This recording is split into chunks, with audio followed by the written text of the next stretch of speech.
Hello and welcome to another exciting episode of your favorite program, Health Affair on AIT.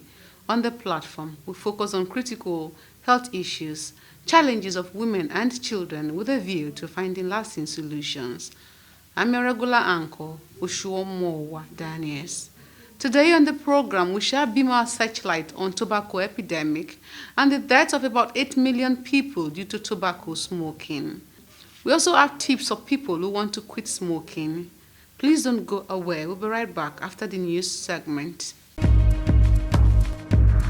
With current developments in research and the breakthrough achieved in locally made kits for monkeypox that meet the World Health Organization standard, Minister of State for Health Joseph Akuman has expressed confidence in the ability of the country to respond to public health challenges and combat disease spread. The minister disclosed this during a working visit to the Nigeria Institute of Medical Research in Lagos. I'm highly impressed with the work they are doing.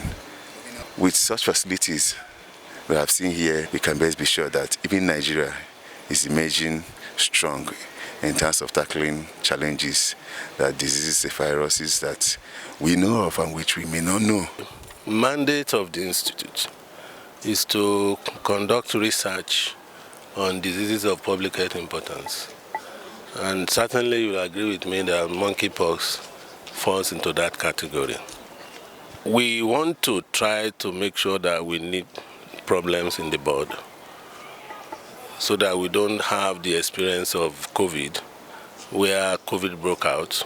There were no test kits in Nigeria, and it took some time before we got some borrowed, and then we started to buy. Now that the disease is still growing, we should, haven't had that knowledge before, begin to conduct research into how we can determine the viral architecture. And when we know the viral architecture, we can determine the sensitive areas that we can use to target for diagnostic kits. And we believe that the first step in controlling an outbreak is to be able to detect the case. Now, if you're able to detect the case, if it requires isolation, you'll be able to isolate the case. It requires treatment, you'll be able to treat. And then you can also be able to study it and come up with preventive strategies. And that's why we have focused now on creating kits for many of the diseases that are ravaging Nigeria. Is highly effective. The sensitivity is 95% and the specificity is 100%. What that means is that when a sample is positive, there is a 95% chance that it will pick it. The WHO standard for most of the PCR diagnostic kits testing is 95%.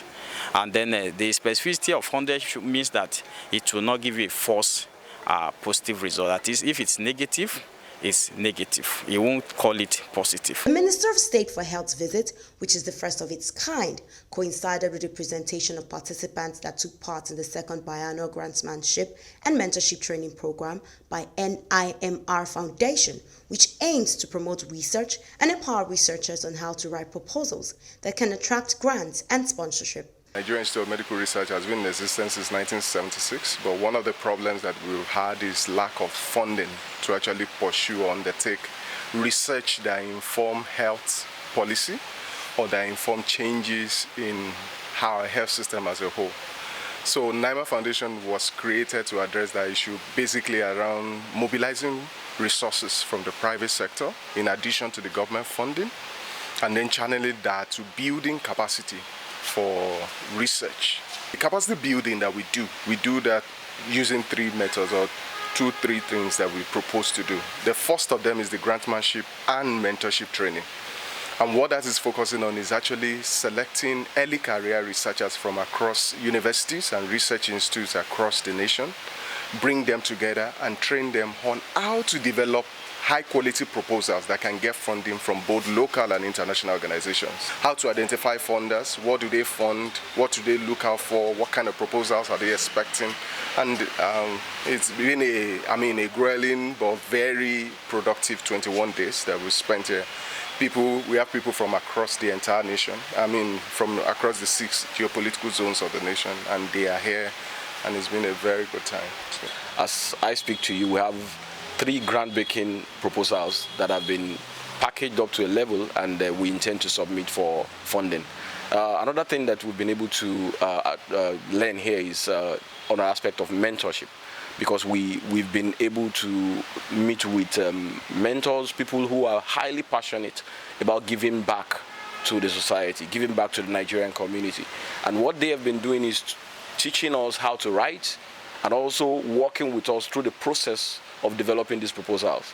And they are planning that for the next couple of years, they will continue to monitor our progress in all our different institutions from all over the country. And the third thing which has been strengthened in the training here is the aspect of collaboration. We have been made to understand that if you want to write high-profile, high-quality proposal for funding, you need to collaborate. You can't do it on your own. A total of 30 participants took part in the 21 days training program, fully funded by the NIMR Foundation.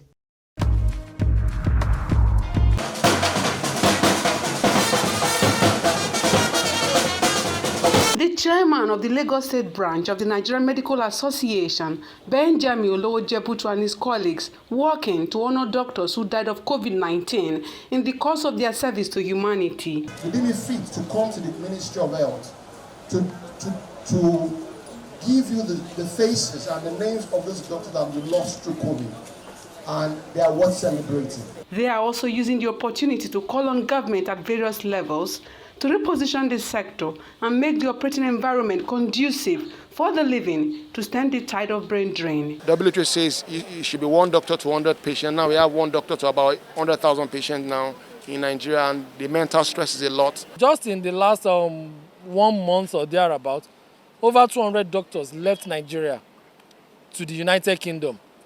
We have a ticking time bomb on our hands. Also, the state government, I'm sure, has done what is appropriate, and I'm sure the government of our governor, Mr. Babajide Sanwo-Olu, I'm sure is passionate about all the systems, health, education, and I'm sure they will do the right thing, and they have done the right things. The doctors are also concerned about the flood victims across the states of the Federation, calling on government to prevent more devastation, given the latest prediction of more flooding by the Nigerian Meteorological Agency, NIMET. We commiserate with the people affected by the flood. Our national body, they've released a statement. They've also sent relief materials to the affected states, and our doctors in those affected states are at the forefront. Their own form of Physicians Week is being celebrated at the IDP camps with the displaced people, offering free health, offering free health checks, offering free treatments for all the people that have been ravaged by the flood. The 2022 Physicians Week has as a theme Nigeria's healthcare delivery system and the 2023 democratic transition, a time to change the narrative, and sub-theme mitigating the impact of brain drain on the dwindling human resources for health. Many young doctors, according to some health experts, get into clinical practice with little or no knowledge about the nitty-gritty of medical ethics or etiquette while newly practicing. To make things easier for such young doctors, the Young Doctors Leadership and Mentorship Conference 2022, with the theme 21st Century Medical Jurisprudence and Young Generation Doctors, for many participants was timely, especially at a time when young generation doctors are leaving the country in droves for greener pastures. The event was part of activities to commemorate the 2022 NMA Physicians Week in Lagos. These brain drain issues has been very alarming in the health sector in Nigeria, and we're trying to give hope and give some kind of information to young doctors on how they can still stay back in Nigeria and help our healthcare system get better. So some of us that are addicted to Africa, addicted to Nigeria, we're not going anywhere yet.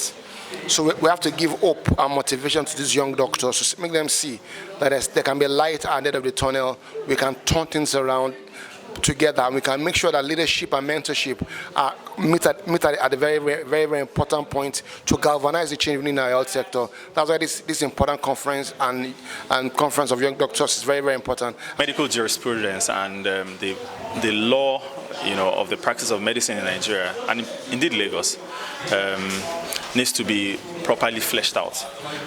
There's an increasing rate of legal involvement in medical cases. There have been several issues and recent happenings in the medical law space. So it's important that we enlighten and emphasize the need to understand medical jurisprudence, particularly to the doctors who practice clinical medicine in Lagos and indeed Nigeria. I must commend the NMA Lagos State for reaching out to young doctors so that we can let them understand the rules of engagement in medical practice. We find that some of them at times not putting their mind to the legal implications of some actions they perform. It's important that we bring such issues to the front burner in order for them to improve on their medical practice and skills as well. And also, most importantly, to avoid these kinds of allegations of misconduct and negligence. The sub-theme, and that is navigating through leadership. Navigating through leadership as young doctors, and we are looking at exemplary leaders in our society. On this sub-theme one, we just want our young doctors to be able to have that leadership, that solid leadership qualities, so they can, influence in their generation. They can be well guided as well and provide the right leadership wherever they find themselves. That is on sub-theme one. And finally on sub-theme two, which is the business of medicine and healthcare branding. We are looking at the opportunities therein, the opportunities in digital technology and entrepreneurship. You will agree with me, or rather you will agree with the fact that we're in digital age, we're in digital world. Young doctors need to start looking at the business of medicine and branding, and also particularly employing appropriate technology in recent times in this digital age for effective management of patients. The core message is that the young doctors should do things according to the code of ethics and how medicine should be practiced, and also be sure that whatever is done is documented, and whatever is done should be done in accordance to the medical practice and also the laws of the land. They also had a scientific conference at the Haven Event Center in Lagos, where speakers deliberate on ways to improve the health sector funding and hold political leaders accountable with the 2023 democratic transition. We're working on the policy as NMA Lagos also to help address mental health in workspaces. People call it transit, people call it lack of ability to work, people name a lot of things. People don't come to work because of mental stress. We must have a direct policy statement that addresses mental health of workers in Nigeria, both in public institutions and also in private institutions. People can know that when you are going through particular symptoms and signs, you should see a psychologist, see a doctor to sort you out. Improve overall funding for health. We need to improve coordination so as to improve efficiency of utilization of resources, and we need to increase the financing of the production of more health workers. Manifestos will be good, because those who will write these manifestos are top technocrats who will write these manifestos. But you have the responsibility to reduce these to some issues. Say, Mr. President to be, Mr. Senator to be, from so. There's a commitment that 15% of our something should be to healthcare. 4.7 has been there. Are you going to give us your word that you will attain 15%? Let him say yes. Let him say no. They will say yes. Then we can also hold them accountable when they get there. To make the generality of the public feel their impact, they carried out a medical outreach for residents of Ikate community in the Legushi area of Lagos State. Outlined our modest accomplishments in the few weeks of this administration and listed a couple of items we intend to achieve with this presidency in line with the 5-point agenda I shared with you. I'm happy to state that one of the items listed, in fact, the very first, which was to pursue the signing of the pharmacy bill into an act, has been achieved.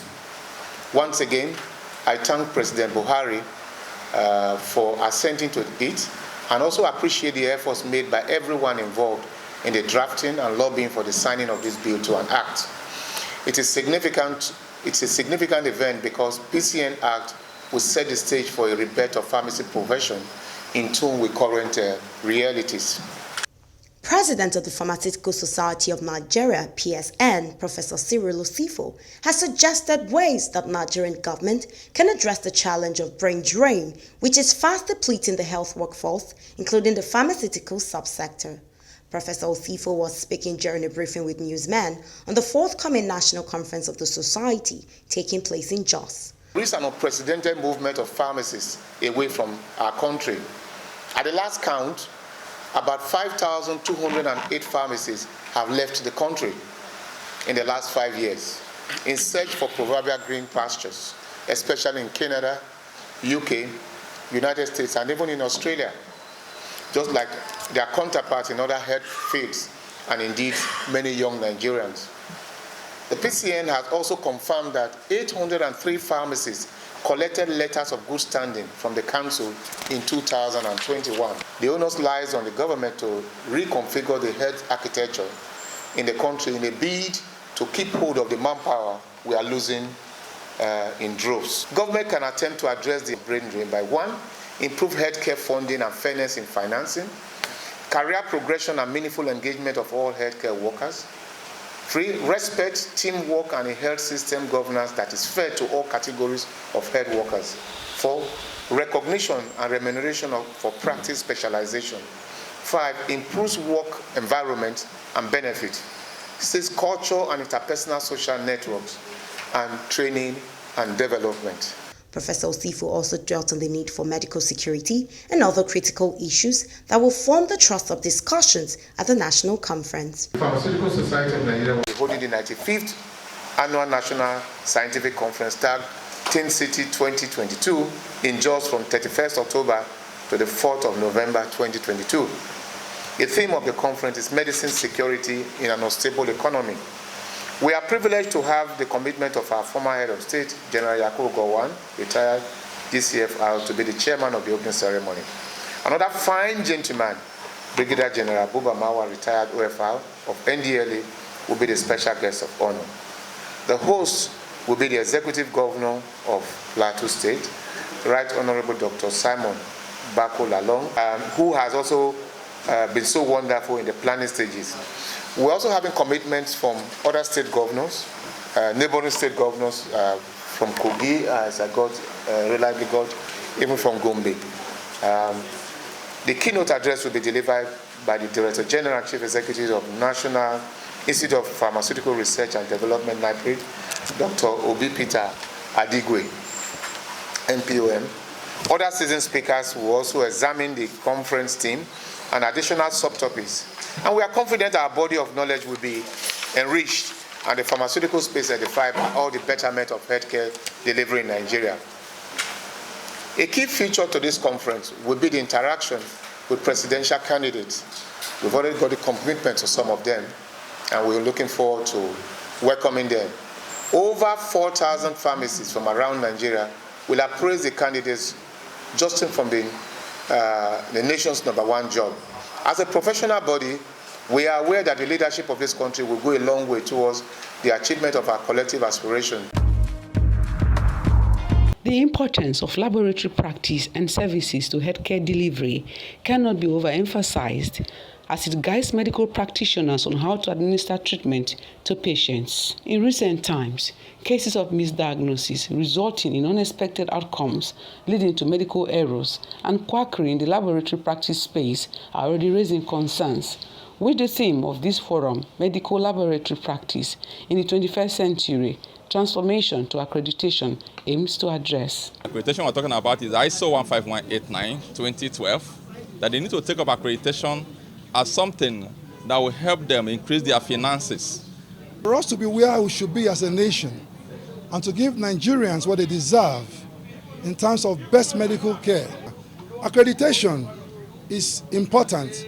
Everybody needs to be aware of the fact that once their lab is accredited, it becomes a special privilege and a special classification for you. And you should be very, very happy I'm proud to invite people to your facility.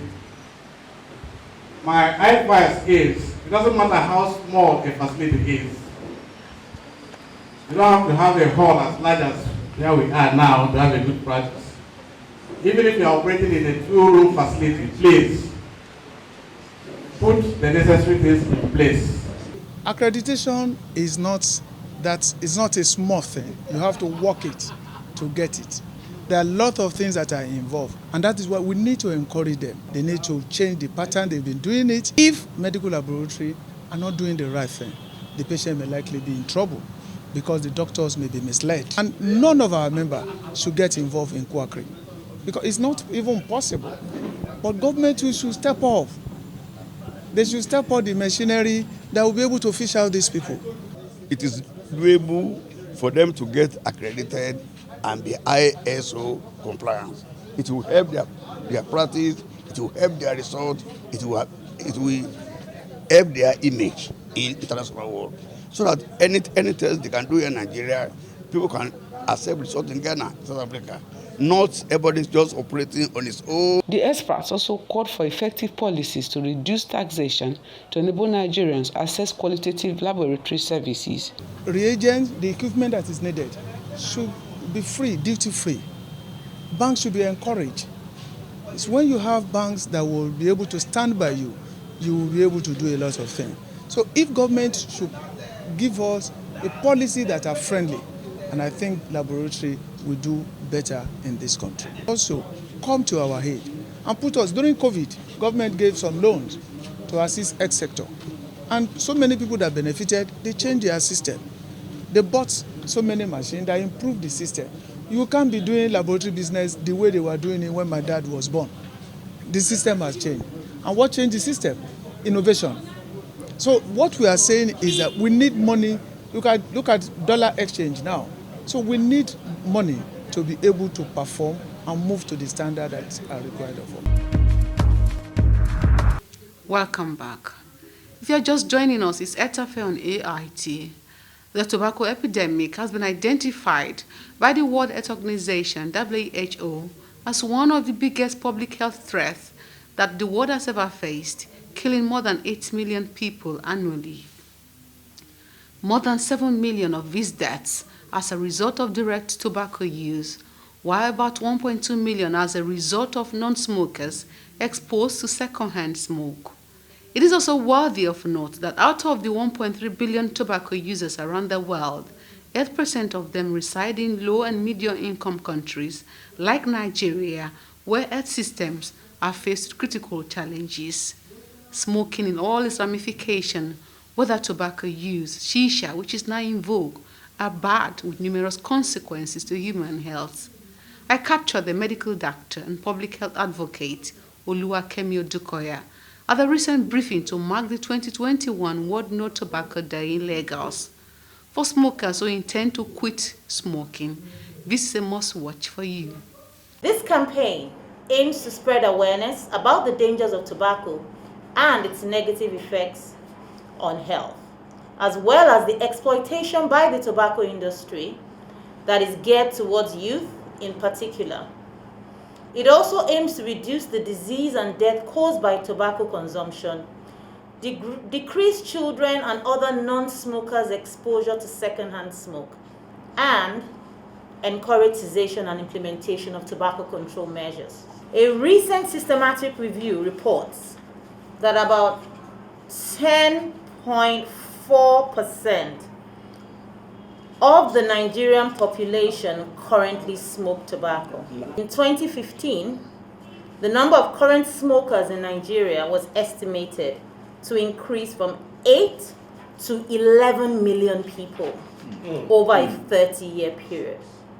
The average number of cigarettes consumed per day was roughly 10.1, accounting for 110 million cigarettes smoked in this country each day, and over 40 billion cigarettes consumed in Nigeria in the year 2015 alone. Obviously making a lot of money for the tobacco industry. Globally, tobacco-related ailments account for substantial healthcare and economic costs. This is particularly of great importance in countries like Nigeria, where a great proportion of current health expenditure is borne out of pocket. Tobacco use contributes to poverty by diverting household spending from basic needs such as food, shelter to tobacco, and also significant healthcare costs for treating diseases caused by tobacco use. All forms of tobacco are harmful, and there is no safe level of exposure to tobacco. Cigarette smoking is the most common form of tobacco use worldwide. However, there are many other forms of tobacco use that are dangerous to health. In Nigeria, among men who smoke cigarettes daily, more than a third, about 38%, smoke about 5 cigarettes each day, while about a third smoke up to 9 cigarettes each day, and 8% smoke 15 cigarettes every single day. Smoking causes around 7 out of every 10 lung cancer cases. It also causes effects on other parts of the body. It causes heart disease, stroke, lung diseases, diabetes, chronic obstructive pulmonary disease, which includes emphysema and chronic bronchitis. Smoking also increases the risk of tuberculosis, certain eye diseases, including rheumatoid arthritis. And more recently, we're all aware of the link between smoking and COVID-19 disease. Children are exposed to passive smoking, and they have an increased risk of developing chest infections, meningitis, persistent coughs, and if they have asthma, their symptoms will get worse. They are also at an increased risk of sudden death and ear infections.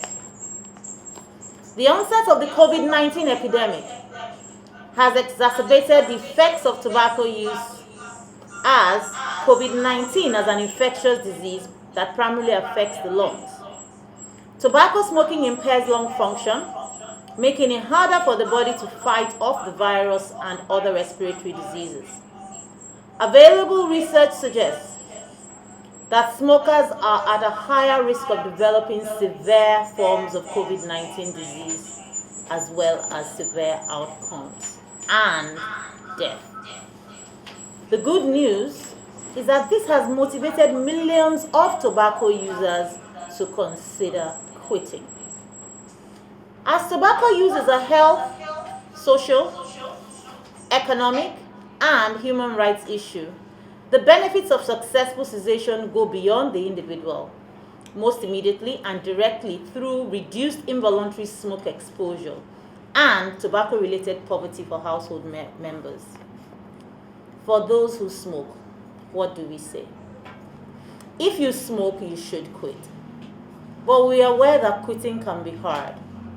Most people who have quit smoking have tried at least once without success.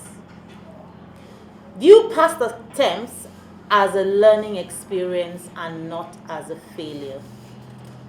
One of the many excuses for not stopping smoking is that the health damage has already occurred and cannot be reversed. However, the benefits of quitting tobacco are almost immediate.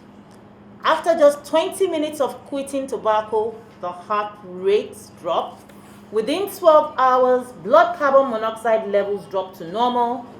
Within 2 to 12 weeks, blood circulation improves and lung function increases.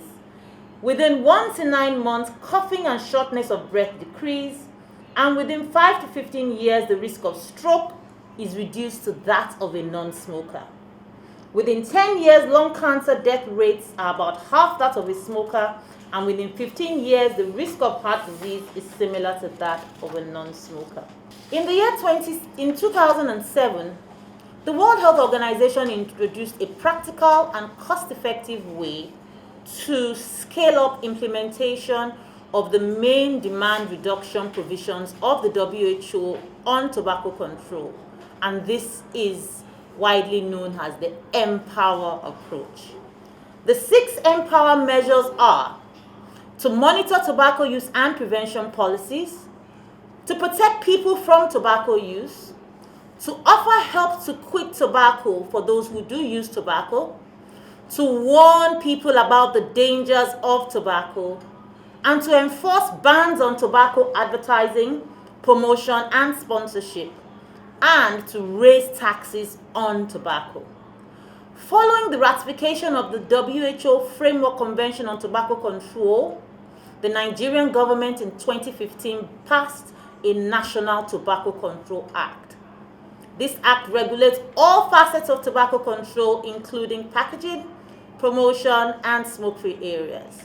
However, the implementation of this policy has been less than satisfactory in the country due to increased prevalence of smoking of about 4% per year and low enforcement measures. There are several ways the World Tobacco Day can be observed by users and non-users alike.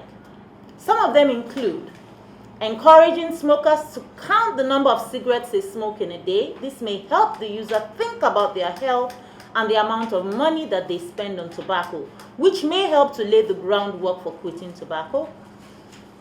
Also, youth education on the dangers of smoking. This is important to prevent initiation, and it can be done by organizing school programs or peaceful health walks to highlight the dangers of tobacco use. Lobbying governments to improve their efforts to enforce the National Tobacco Control Act, and building on the National Tobacco Act by instituting evidence-based tobacco control measures like graphic warning labels on cigarette packs. If you are a tobacco user, what are some simple things that you can do today to increase your chances of successfully quitting? D. Delay. Try to delay as long as you can before you give in to your urge. This will reduce the number of cigarettes that you are smoking per day.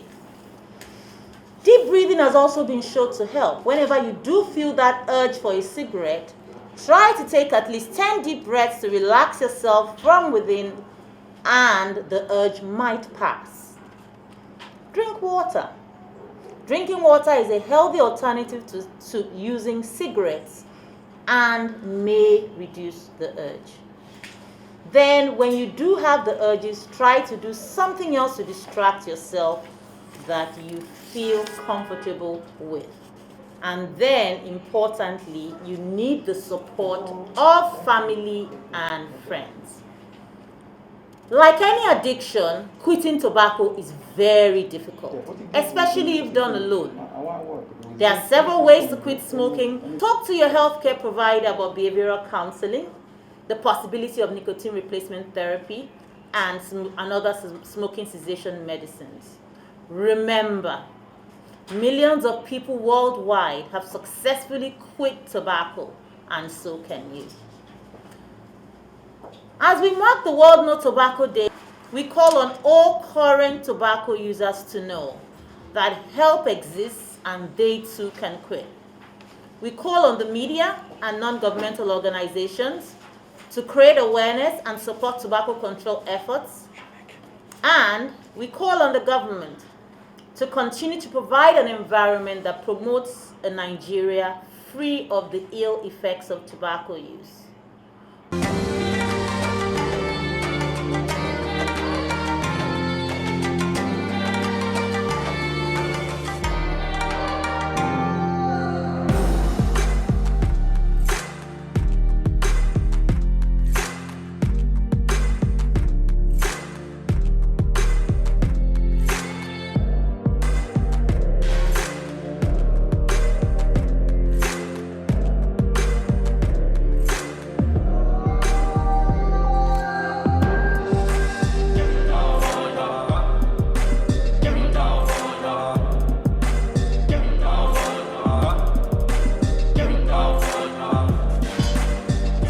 Welcome to our nutrition segment, an aspect of the program where we focus on eating right to stay healthy.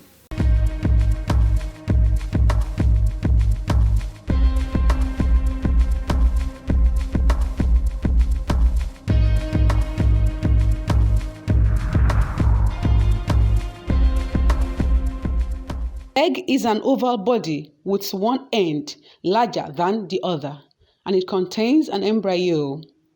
Eggs are laid by female animals of many different species, including birds, reptiles, amphibians, a few mammals, and fish, and many of these have been eaten by humans for thousands of years.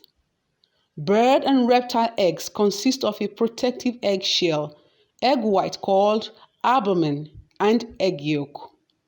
The most commonly consumed eggs are the chicken eggs.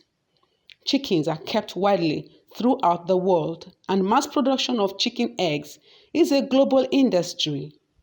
In 2009, an estimated 62.1 million metric tons of eggs were produced worldwide from a total laying flux of 6.4 billion hens.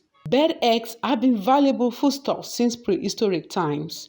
In hunting societies and in more recent culture where birds were domesticated, the chicken probably was domesticated for its eggs from a jungle fowl native to tropical and subtropical Southeast Asia and India and some continents before 7500 BC. Chickens were brought to ancient Egypt in 1500 BC and arrived in Greece in 800 BC, where quail had been the primary source of eggs. In ancient Rome, egg meals often started with an egg course. The Romans crushed the shells in their plates to prevent evil spirits from hiding there. In the Middle Ages, eggs were forbidden during Lent because of their richness. Egg yolks and whole eggs store significant amount of protein and kaolin, and because of this, they are a common food as can be served as main dish, an accompaniment to other dishes, and one of the most versatile ingredients used in cooking. Due to such versatility, an egg is considered a primary ingredient in culinary preparation, providing moisture and richness in dishes. It is widely used in catering industry worldwide.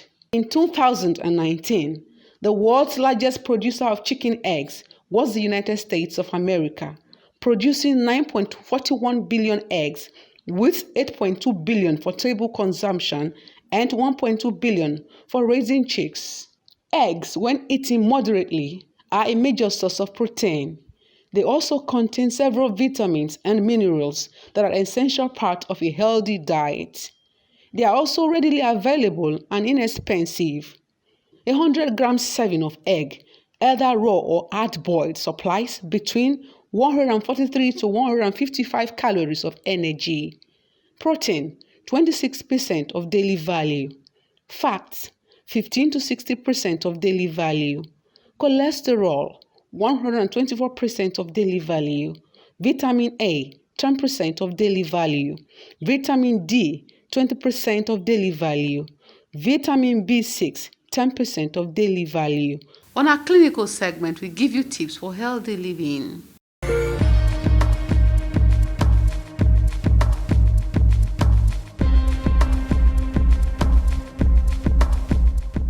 People put urine in the eyes to treat Apollo, so to say.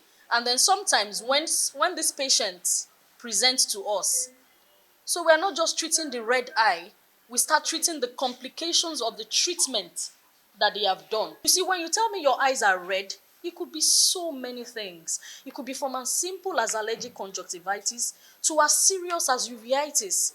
And the treatment for all of these things are so different. And that is the reason why, as patients, we shouldn't self-medicate. We welcome your input on how to improve the health sector and human lives on our perception segment. How can those that are not yet into hypertension, how can they stop it? How can they prevent it?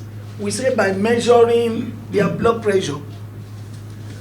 My mama in the village, how will she measure her blood pressure when she has not even gotten enough food to eat?